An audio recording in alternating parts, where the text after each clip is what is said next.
El título de mi reflexión en esta mañana es Dios de lo imposible. ¿Cuál es el título de la reflexión? El Dios de lo imposible. Pero vamos a comenzar por, aunque parece una cosa absurda, inútil, innecesaria, ¿cómo defines tú la palabra imposible? Lo imposible. Bueno, si buscamos en un diccionario, a veces los diccionarios son bien curiosos porque uno espera una definición larga, compleja. El diccionario de la Real Academia Española dice en su primera acepción, imposible lo que no es posible. Tú dices, gran cosa, sin ser un académico de la lengua yo podría haber dicho lo mismo. Imposible, primera acepción, que no es posible. Está bien. Pero la segunda es interesante porque la segunda acepción dice sumamente difícil. Sumamente difícil. Y esta segunda acepción como que entra más en el reino de lo terrenal y de lo humano. Porque hay cosas que no son imposibles, sino que son sumamente difíciles. Algunas tan difíciles que pensamos que casi llegan a lo imposible.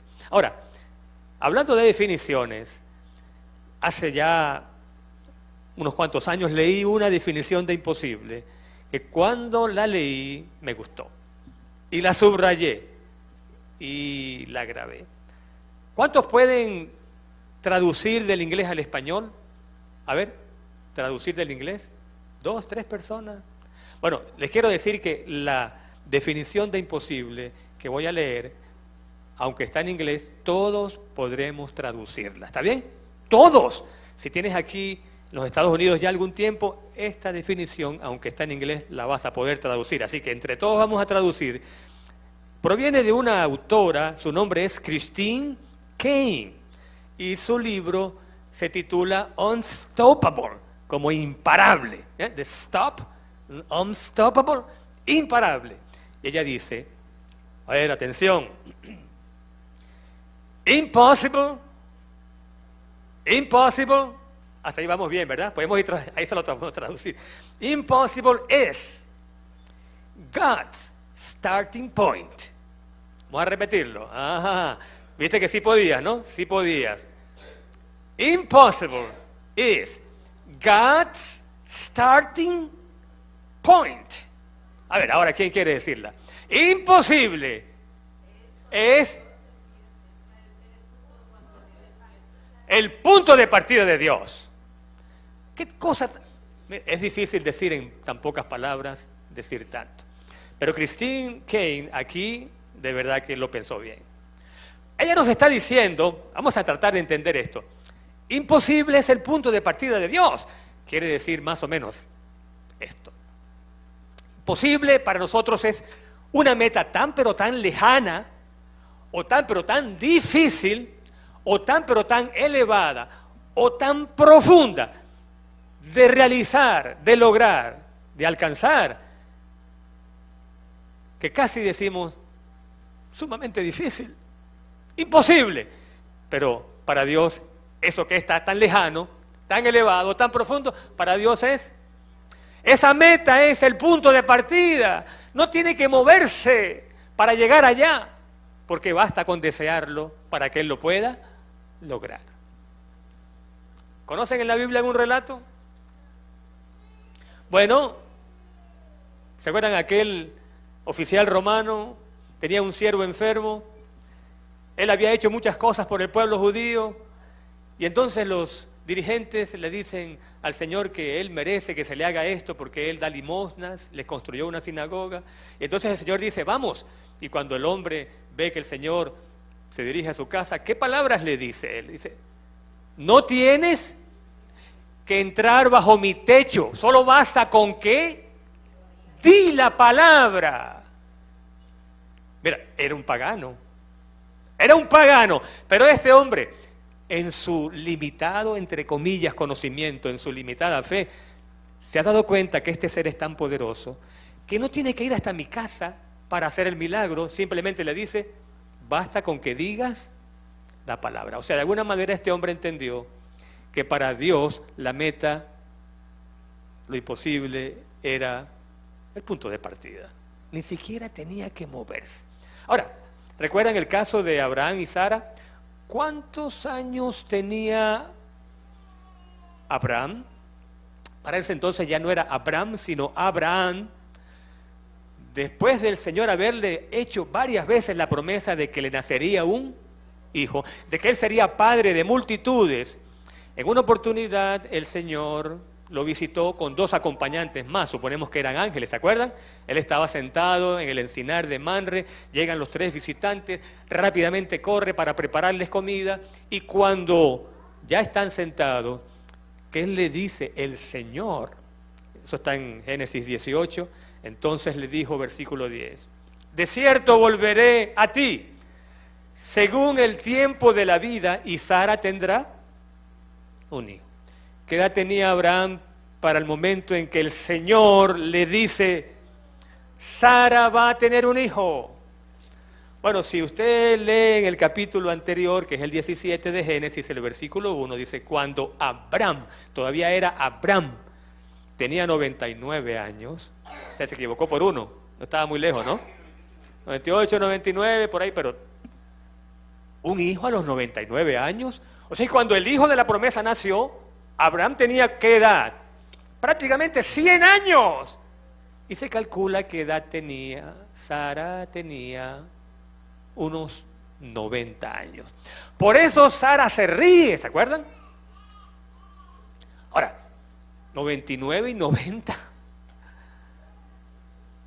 Sara se rió, el Señor la reprendió, pero ya sabemos qué ocurrió cuando Sara se ríe. Versículo 14, ¿qué palabras le dice el Señor? Hay algo difícil para Dios.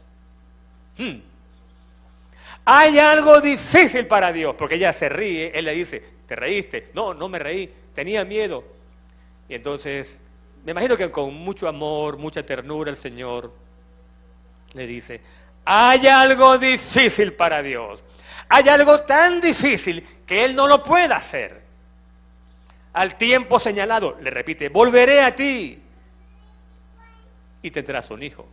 Bueno, para Sara eso era una meta sumamente difícil, repitiendo la definición de imposible. Para Dios era, ¿qué dice Christine Kane? Para Dios eso era ¿qué cosa? Dios no tenía que llegar, ya estaba allí. Oye bien, porque este es el Dios, oye bien, este es el Dios que dijo y fue hecho. El Dios que mandó y existió.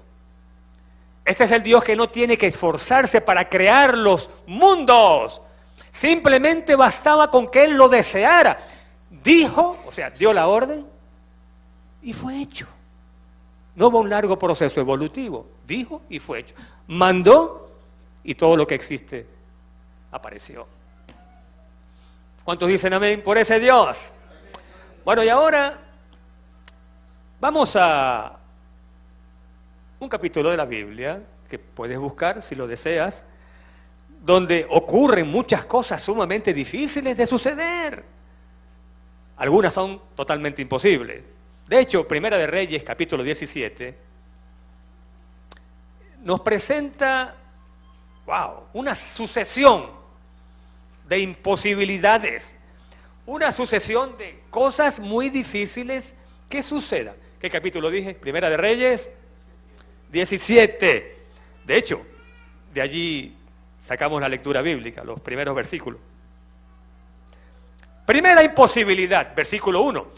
Este hombre, un ser humano de nombre, profeta, ¿qué cosa?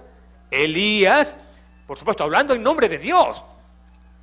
Vamos a leer el capítulo, vamos a parafrasear, ¿verdad?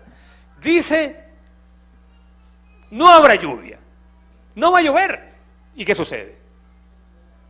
No llueve durante un día, durante 2, porque tú podrías decir, hoy no va a llover, y no llueve, y eso no te convierte en profeta, porque eso puede ocurrir. ¿Durante cuánto tiempo?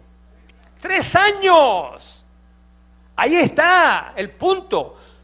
3 años sin llover. Bueno, Dios dice, no llueve. Bueno, eso es, para un ser humano, eso es imposible, o sumamente difícil, pero no para Dios. Ok, Vamos a seguir. Dios, después que Elías da la orden, o no Elías, Dios a través de Elías, Dios le dice, vete al arroyo de Kerit. ¿Qué pasa en el arroyo de Kerit? Versículo 4 es interesante porque dice, beberás del arroyo y yo he mandado. A mí me gusta mucho la forma de decirlo, la Biblia, ¿no? Yo he mandado, o sea, yo he ordenado. ¿A quiénes ha ordenado? ¿Estás leyendo en tu Biblia ahí, en versículo 4? ¿A quiénes? Oiga, los cuervos. Si dice, yo he mandado a este perrito, porque los perritos a veces uno les da órdenes y obedecen, ¿verdad? Los perros caseros aprenden, a veces más de lo que nosotros imaginamos. A veces no tienes que darle la orden. Hay perros que cuando llega el señor del trabajo, hay perros que buscan las pantuflas. Las buscan y se las ponen ahí. Ya saben. Dicen, los cuervos. ¿De cuándo a dónde los cuervos obedecen órdenes? De nadie. Pero es que lo curioso viene más adelante. Lo que cae en el reino, bueno, dilo tú. Vamos a hacerlo de esta manera, ya que estamos en cuestionario. Eso de primero decir Dios, no habrá lluvia y que no llueva, ¿eso es imposible para un ser humano o es sumamente difícil? Para un ser humano es imposible. Pero ahora sigamos. Ahora Dios le da una orden a los cuervos. ¿Y cuál es la orden? Alimentar a Elías. Y ahora, versículo 6. Y los cuervos le traían pan y carne en la mañana y por la tarde. Ok, vamos por parte. Que un cuervo se quite el pan de la boca, un pan, para dárselo a otro, ¿eso es imposible o sumamente difícil? Es sumamente difícil, casi que llega a lo imposible. Pero que un cuervo se quite un pedazo de carne de la boca para dártelo a ti, eso sí que es imposible. Eso sí que es imposible. Carne, un pedazo de pan puede ser. Pero un pedazo de carne, eso es imposible. Pero este es el Dios del imposible, a quien hasta los cuervos le obedecen. Ahora, el versículo 7 es interesante, pero no lo vamos a comentar mucho porque quiero dejarlo para el final. Pero resulta que, bueno, Elías estaba viviendo muy cómodo. Tenía pan, tenía carne, tenía agua, ¿sí o no? ¿De dónde sacaba el agua?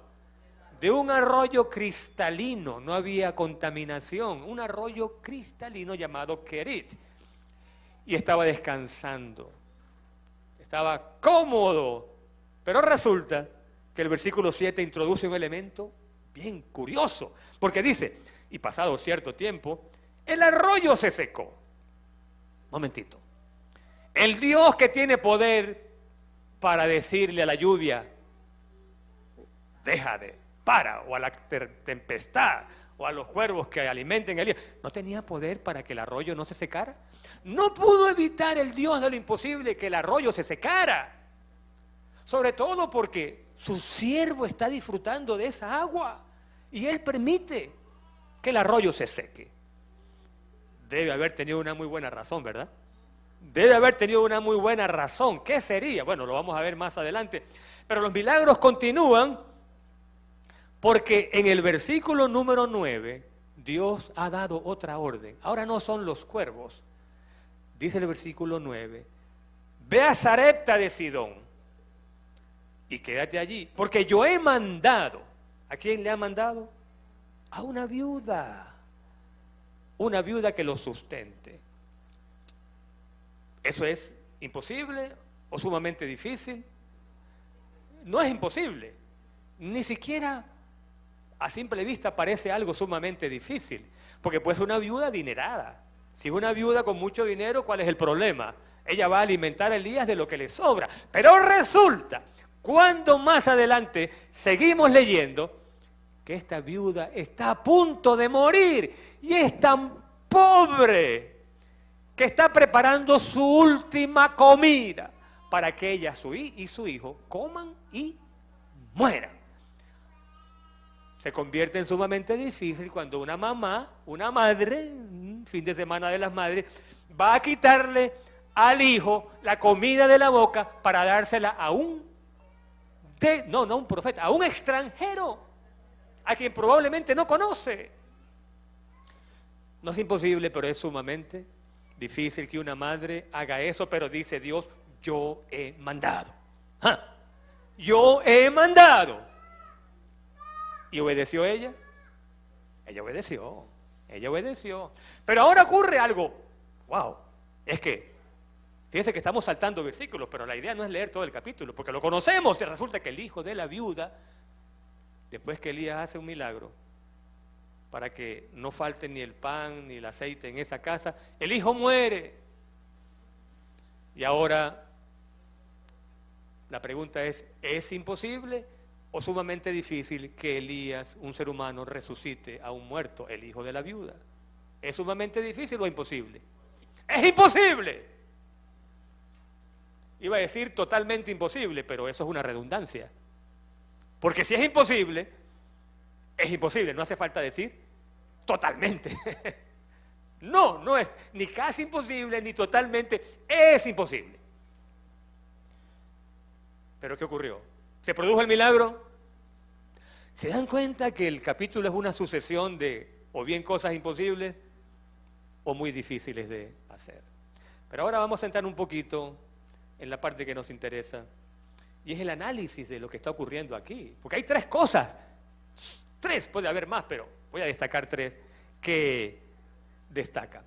Número uno, el Dios de lo imposible no está limitado por leyes naturales. A ver, ¿qué leyes naturales fueron, vamos a decir, violadas o ignoradas o simplemente se sometieron al poder de Dios? ¿Qué leyes naturales en el capítulo? A ver, vamos a ver. La lluvia, el proceso natural de llover, que es una cuestión de cada ciclo, durante 3 años. La lluvia, ¿qué más ocurre ahí? Acuérdate de los cuervos. En contra de su instinto, se quitan la comida de la boca y fiel y mansamente.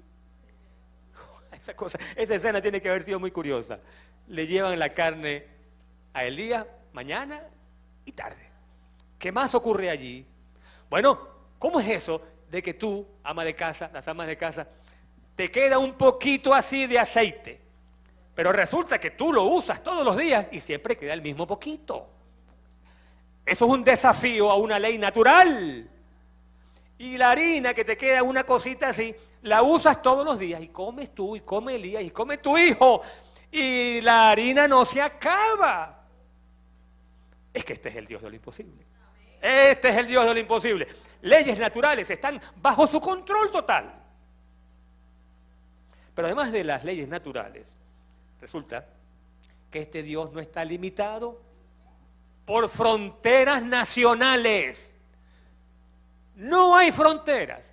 A ver, ¿a qué ciudad envió Dios a Elías para que una viuda pobre, extranjera y pagana, porque ese territorio que no he nombrado aún, ¿cuál era el territorio? ¿A dónde envió? ¿A dónde quedaba Sarepta? Bueno, si leemos el capítulo, el anterior, nos damos cuenta que Sarepta era territorio enemigo. ¿Cómo que territorio enemigo? Bueno, era, vamos a decir así, donde Baal, ¿qué dije? Baal tenía su trono. Sarepta estaba entre Sidón y Tiro.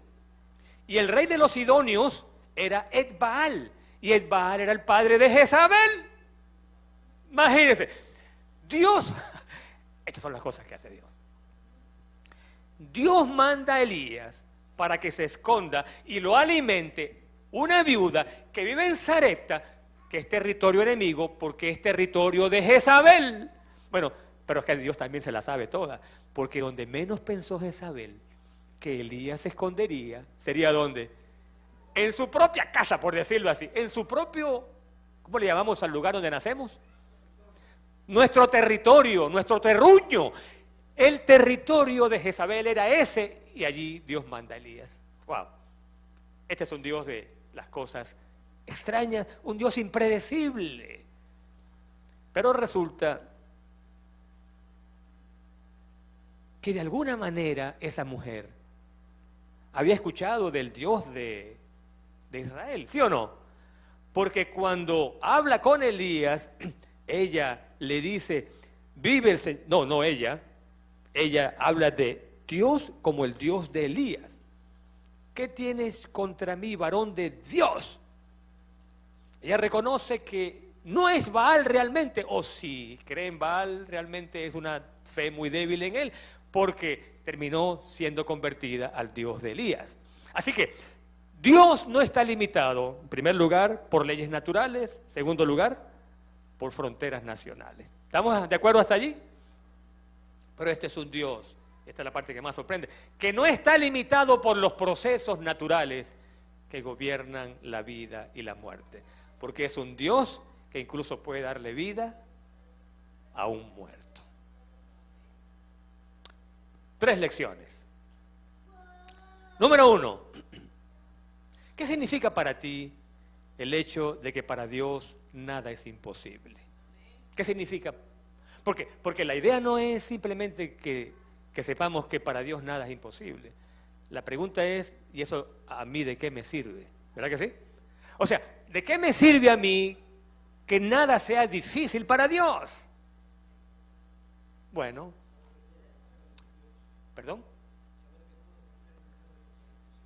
Ok, puedo confiar en un Dios que hace cosas imposibles. Entonces mi pregunta para ti, no tienes que responder, para los amigos que nos están escuchando, que están sintonizando, ¿hay en tu vida algún problema, alguna situación tan pero tan difícil que tú has llegado a la conclusión o estás a punto de llegar que para ese problema no hay solución? ¿Algún problema de salud? Si es un problema de salud, te quiero decir, es un problema que Dios puede curar, que Dios puede resolver. Si un Dios puede levantar un muerto de 4 días, ¿puede además sanarte de tu enfermedad o a tu familiar? Quizá vale la pena preguntar en este punto, ¿qué es más difícil para nosotros los seres humanos? ¿Qué es más difícil? ¿Que podamos sanar con la ayuda médica, la tecnología, a una persona moribunda? ¿O que podamos resucitarla después de muerta? ¿Qué es más difícil? Es más difícil resucitarla después de muerta, por supuesto. Y para Dios, ¿qué es más difícil, sanar a un enfermo moribundo o resucitarlo después de muerto? ¡No hay diferencia!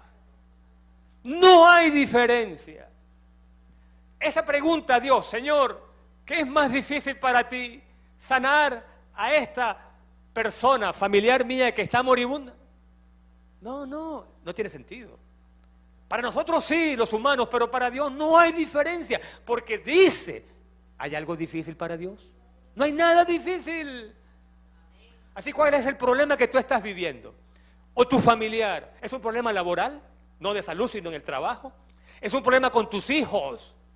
¿Es un problema con tu pareja, tu cónyuge, tu esposo, tu esposa? Que ves que ese matrimonio se está deteriorando y a menos que ocurra algo imposible o sumamente difícil, va a colapsar. ¿Hay algo así en tu vida?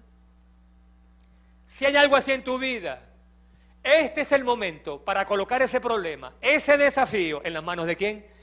En las manos del Dios de lo imposible.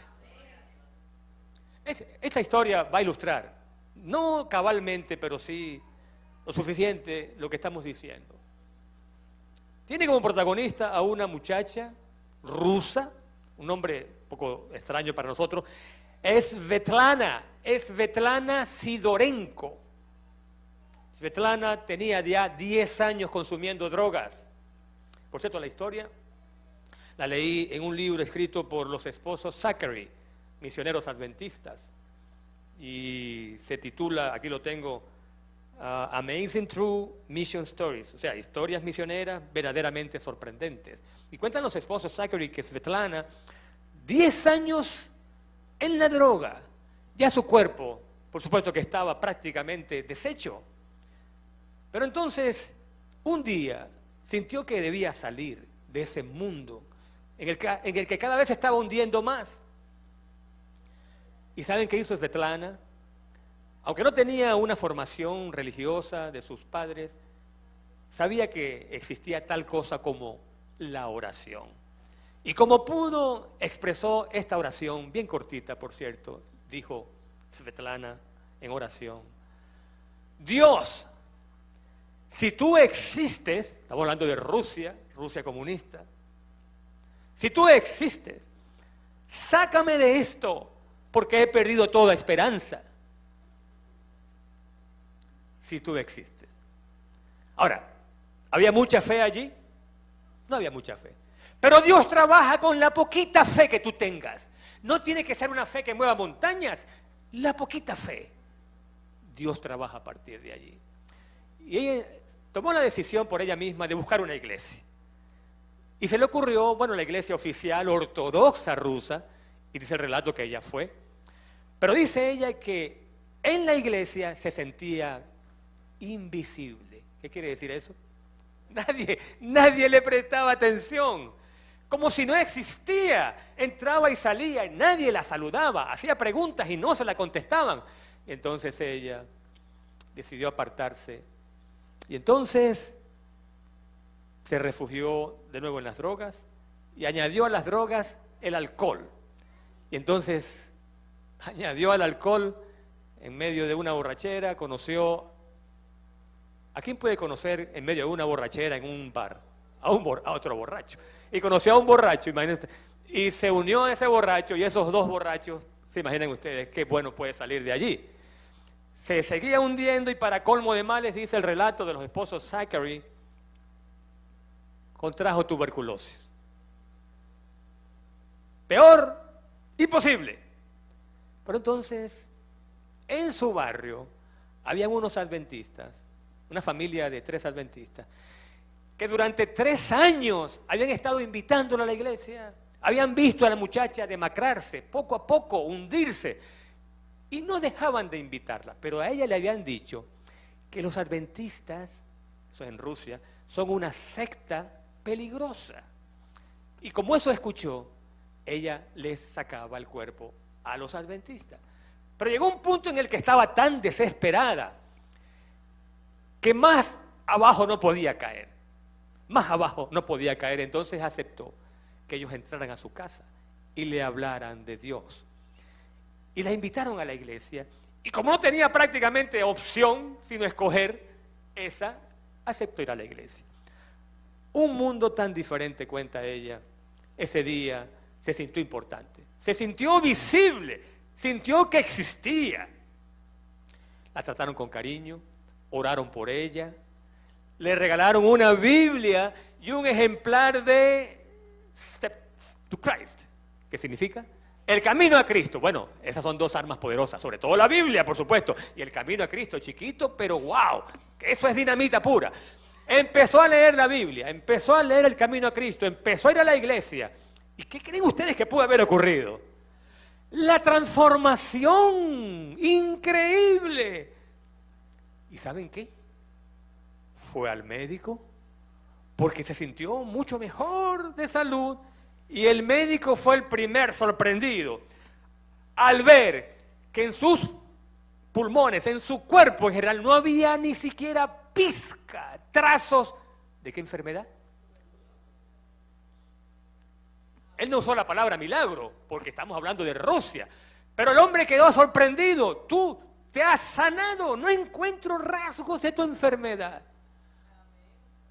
¡Wow! Y bueno, para cortar la historia, porque tengo otra tan interesante como esta, dice el relato, no salió de la iglesia, por supuesto, ¿y quién va a querer? Pero la iglesia le quedaba lejos, se bautizó, creo que fue un 29 de agosto del año 2000, y como la iglesia le quedaba lejos, entonces Svetlana, ¿dije Svetlana? ¿Cómo que se llama? Svetlana. No, Svetlana dijo, ¿saben qué? La iglesia me queda muy lejos. Voy a comenzar una iglesia en mi casa. Y ahora, ya puedes adivinar. No es imposible, pero sí es sumamente difícil. Lo que ocurrió es que ahora la casa de Svetlana está llena de ex drogadictos. Porque se dieron cuenta y cuando la vieron, ¿qué pasó contigo? Sabemos que eres Svetlana, pero... Y ella les contó y les habló del Dios de lo imposible. ¡Wow! Ese es el Dios que puede hacer todo eso. Así que, si creías que tu problema era muy difícil, si creías que tu problema era sumamente difícil, si creías que tu problema era imposible, ponlo en manos del Dios de lo imposible. Oh Dios, me emociono, pero ¿quién no se va a emocionar hablando de estas cosas? Bueno, la segunda lección, ya dije, la primera, ¿qué significa para ti el hecho de que para Dios nada es imposible, nada es difícil? Bueno, esto que acabamos de decir. Si es para Él posible, también es posible para ti como hijo de Dios y como hija de Dios. Segunda lección, quizás esta conviene, bueno, no sé para quién conviene, Dios sí lo sabe, pero si hay alguien por ahí conectado que siente que, bueno, por otros se puede hacer mucho porque tienen fe, pero yo no tengo ni fe. ¿Cómo puede Dios salvarme a mí con ese pasado tan negro, tan turbio, tan turbulento, que he hecho tantas cosas malas? Si esa pregunta tú te la estás haciendo, o tú en esta mañana aquí te la estás haciendo. Oye bien, Dios envió a Elías, ¿a dónde? A Sarepta. ¿Para beneficiar a cuántas personas? Una persona. Dios envió a Elías al corazón del culto a Baal, territorio enemigo. Será territorio de Baal. ¿Cómo puede Dios hacer algo aquí, en Sarepta, siendo que este es territorio de Baal? Puede hacerlo. Y lo hizo. Porque esa mujer se convirtió. Se convirtió al Dios Elías. Ahora entiendo, dijo ella. Ahora entiendo, después que resucitó al muchacho. Ahora entiendo que tu Dios es Dios verdadero. Si envió a Elías a Sarepta por una persona, mira, no importa dónde tú estés, donde quiera que estés, no importa cómo hayas vivido, no importa la clase de vida o cuánta maldad has hecho, ese Dios de lo imposible, entre tantas cosas difíciles de hacer, también te puede perdonar. Y oye bien, tu pasado y tus pecados, ¿qué va a hacer con ellos? ¡Wow! Lo que tú piensas que es imposible es lo que Él hace todos los días, y es perdonar y sepultar, arrojar esos pecados al fondo del mar. Y lo último, ¿por qué se seca el arroyo? ¿Por qué se seca el arroyo? Dijimos que lo íbamos a responder al final. ¿Por qué se seca el arroyo? Elías está sirviendo a Dios. Es un profeta que ha sido fiel, valiente.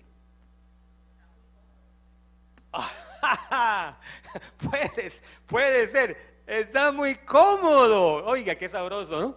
Me puedo levantar a la hora que sea y los cuervos están allí en el árbol esperando. Oiga, y este cómodo no se levanta para terminar de servirle el pan y dedicarnos a otra cosa. Allí está muy cómodo, pero además hay una razón. ¿Saben cuál? Oh, Dios tenía otra tarea para Elías. Tú no te puedes quedar en el arroyo de Querit todo el tiempo. Es verdad, habrá momentos en tu vida en que todo sale bien. Todo me sale bien. Todo me gradué, la casa nueva, el carro nuevo, esto, lo otro, muchos amigos, me va bien económicamente. Momentito. No puedes vivir todo el tiempo en el arroyo de Querit. La vida no es esa. La vida no es el arroyo de Querit donde todo está como un paraíso. Dios tiene para ti otras tareas. Dios permite que el arroyo se seca, pudiendo impedirlo, porque Él tiene para él una misión. ¿Dónde? En Sarepta. Allá hay una mujer sincera que está a punto de morir y solamente está esperando que tú llegues para conocer al Dios verdadero. Dios tenía una misión para Elías, y una misión muy difícil, porque ¿sabe qué? Tú puedes recordar antes de esa resurrección de este muchacho que muere, otra en el Antiguo Testamento. Bueno, sabemos que a Enoc Dios lo traslada, a Moisés lo resucita y lo lleva, pero algo así, no. Y ocurre. ¿De dónde sacó Elías esa fe? Había aprendido a confiar en el Dios de lo imposible. Cuando el arroyo se seque, mi amigo, mi amiga, cuando el arroyo se seque. ¿Qué quiero decir con esto? Cuando el arroyo se seque. Cuando lleguen las pruebas, los momentos difíciles, cuando no, la vida ya no te sonría tanto, ¿qué debes hacer? Seguir confiando en el Dios de lo imposible. Porque esa prueba por la que estás atravesando quizás ahora mismo, porque el arroyo quizás está seco ahora mismo, y tú dices, ¿por qué me pasa esto a mí? Que doy fiel, que voy a la iglesia, que guardo el sábado, que devuelvo los días. ¿Por qué me pasa esto a mí? ¿Por qué el arroyo se seca justamente ahora? Porque Dios tiene algo mejor para ti. Y porque incluso este horno de aflicción te va a purificar y tu fe se va a fortalecer para enfrentar la prueba más dura que vendrá después. Y esta es la historia que les decía que quiero contar y con esta voy a terminar. Ocurrió en Colombia, en los días de la persecución. Hubo tiempos en Colombia en que, wow, ser un cristiano no católico era una sentencia casi que de muerte. La historia, esto es un librito de esos que uno tiene que conservar, no me lo pidan prestado, te doy el título, a veces en internet consigues una copia de esto, un ejemplar. Soldados de la Cruz, las páginas están amarillas. Milagros en Colombia por Wilma Ross de Webster. Wow. Y ella cuenta que los lugares son difíciles de recordar. Un lugar al sur de Santander, al cual visita el pastor, un pastor llamado Max Trummer, se escribe Trummer. Y Max Trummer era un misionero de esos que existían, bueno, son especies que, dice que no en extinción, pero wow, es de esos que se metían por esos montes, montados sobre una mula, a visitar familias que vivían a kilómetros de distancia, exponiéndose a los peligros del camino. Pues resulta que Trummer tuvo la osadía de llegar a una aldea llamada Chicacuta, cerca del río Chicamocha. ¡Wow! ¡Wow! Chicamocha era el río y Chicacuta era la aldea. Y allí visitó una familia, ella la llama por nombre, por eso la menciona, la familia Camacho. Dice que de allí los Camachos salieron pastores, maestras, misioneros. Esa familia se convirtió gracias a la obra que Dios hizo a través del pastor Trummer. Pero eso no le gustó al dirigente religioso del pueblo.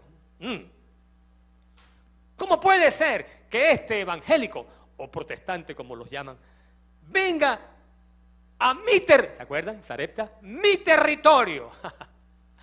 Bueno, el caso es que el pastor Trummer estaba haciendo su obra. El dirigente religioso no vio con buenos ojos esto y habló con un señor llamado, los mencionan con nombre y apellido, Antonio Moreno. Antonio Moreno era un hombre influyente, pero un hombre de esos que el que se atravesaba por delante de él, lo encontraba de mal humor, podía exponerse a perder la vida. Y lo que hizo Antonio Moreno fue contratar a 3 criminales, vamos a llamarles mercenarios. No solamente los contrató, sino les dio las armas para que se apostaran en un lugar por donde él sabía que el pastor Trummer iba a pasar de regreso después de hacer su obra misionera en la aldea, tengo que olvidar el nombre, Chicacuta. Bueno, allí estaban estos 3 criminales. Cuando ven desde lejos la mula y bueno, no lo distinguían físicamente, pero sabían que era él. Y dijeron, viene solo, ya, esta misión está cumplida. Porque, por supuesto, ¿para qué es un mercenario? Un mercenario recibe paga para matar. Sicario. Bueno, ahí estaban ellos, viéndose las caras, dicen, esta misión ya está cumplida, o este golpe, como quieran llamarle. Lo cierto del caso es que ellos ven que de repente el pastor desaparece porque entra una hondonada, pero cuando sale de la hondonada, que ellos conocen porque es un terreno conocido, que es pequeña,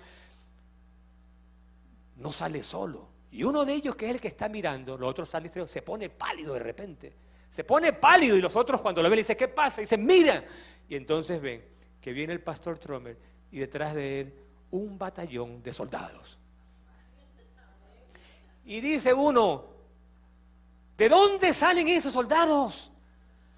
Esa hondonada es muy pequeña para contener a tanta gente. Y el otro dice, no sé. Y empiezan a temblar. Y dice uno, ese debe ser el batallón Ricaurte, número 3.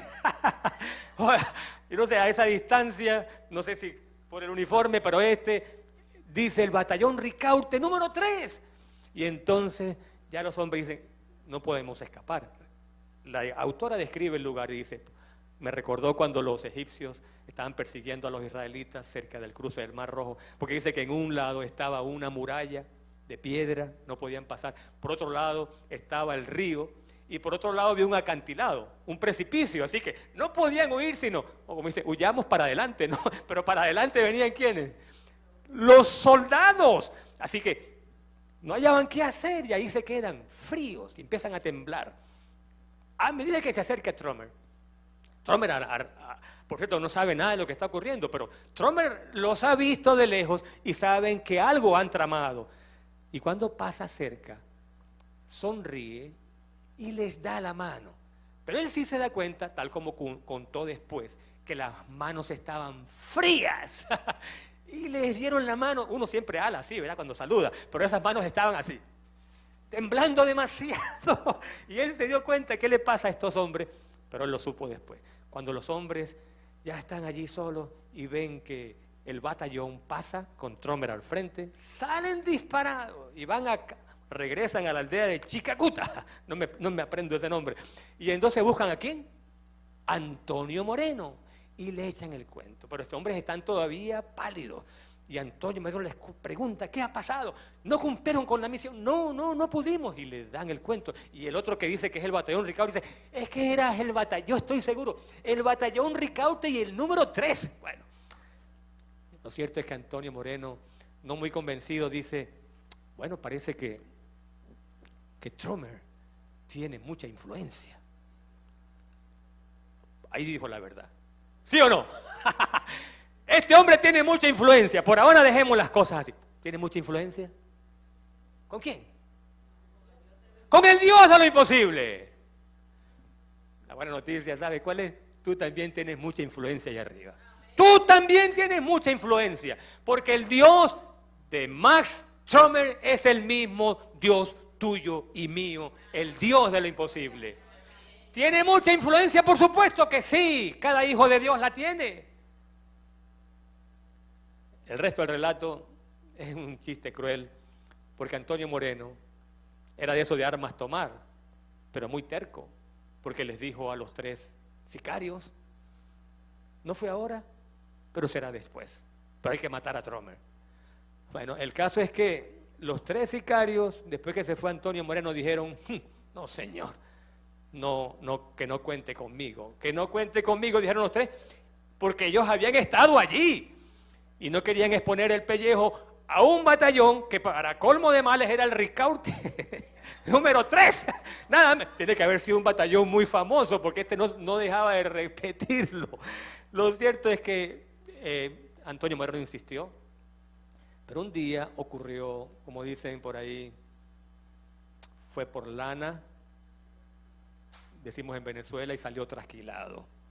Porque uno de los 3 sicarios, en el mismo lugar donde ellos 3 estaban esperando para matar a Trommer, esperó por Moreno un día que sabía que Moreno pasaría por ahí. Y con la misma arma que Moreno les había entregado, lo mató. Mató a Moreno y después lo arrojó al río. Ahora, la noticia se difundió.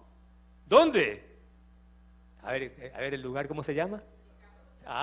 Chicacuta. El milagro se difundió. Y dice la autora del libro, por eso es que la familia Camacho y muchos otros, para mí algunos nombres son familiares, los leí allí, salieron de ese lugar para convertirse en pastores, presidentes de misiones, presidentes de asociaciones, departamentales, maestros, tesoreros, y muchos de los descendientes están en los Estados Unidos con familias pastorales. ¿Gracias a qué? ¿A Max Trommer? No, al Dios de lo imposible. Yo no sé en cuanto a ti, pero cuando yo escucho estos relatos y leo de la palabra estas cosas, ¿no te sientes tú más seguro? Yo me siento más seguro. ¿Saben por qué? Porque nadie te va a tocar. sin el permiso de Dios. Nadie te va a tocar sin el permiso de Dios. Pero este es un Dios que te conoce personalmente. Este es el Dios que sabe dónde tú vives. Dios conoce tu dirección. ¿O no? Dios conoce cuántos viven en tu hogar, bajo tu techo. Dios sabe todo en cuanto a ti. Y Dios sabe cuál es ese problema, cuál es ese desafío que consideras que es imposible de solucionar. Y en este momento es tu privilegio el mío.